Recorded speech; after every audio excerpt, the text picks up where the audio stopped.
παιδιά, είμαι ο Δημήτρης Greek Gamer. Είναι πρώτο μου βίντεο που παίζω GTA. Είμαι 125 level όπως βλέπετε, είμαι μόνος μου σαν session. Σήμερα θα σας δείξω ένα glitch. Θα αποθηκεύσετε ένα δικό skins όπως το θέλετε και θα το βάλετε μαζί με κράνος, έτσι όπως το βλέπετε. Μετά μέσα θα πάτε mask.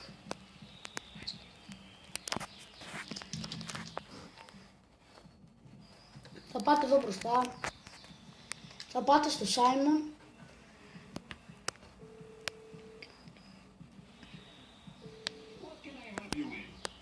Θα πατήσετε αυτό.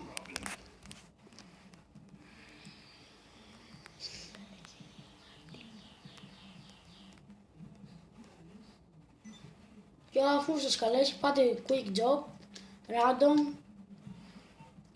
Και εκεί πατάτε το Simon και εκείνη την ώρα πάτε για το τηλεσκόπιο. Όπως βλέπετε θα δείξει έτσι.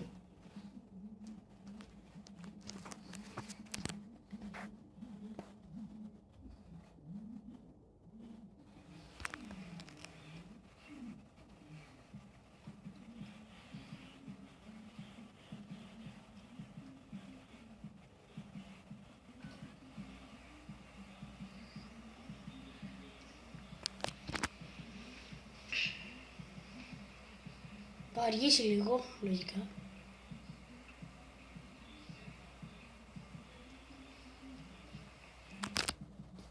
Πρέπει παιδιά να σας δείξει ένα downloading εδώ.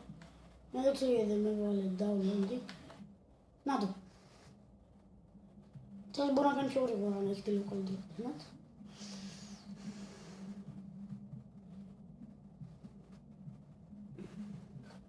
Εντάξει, εγώ δεν πιάνω και πολύ καλό σήμα γιατί το πάνω του PlayStation και το router είναι κάτω.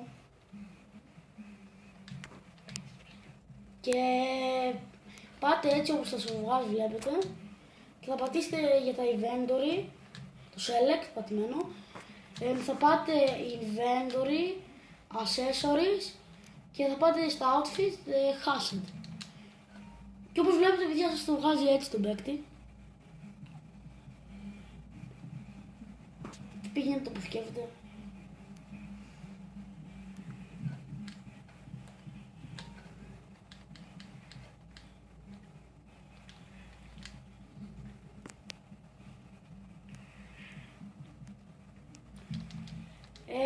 Αυτό ήταν το σημερινό βίντεο παιδιά. Αν σας άρεσε κάντε like, subscribe για περισσότερα βίντεο. Γεια σας.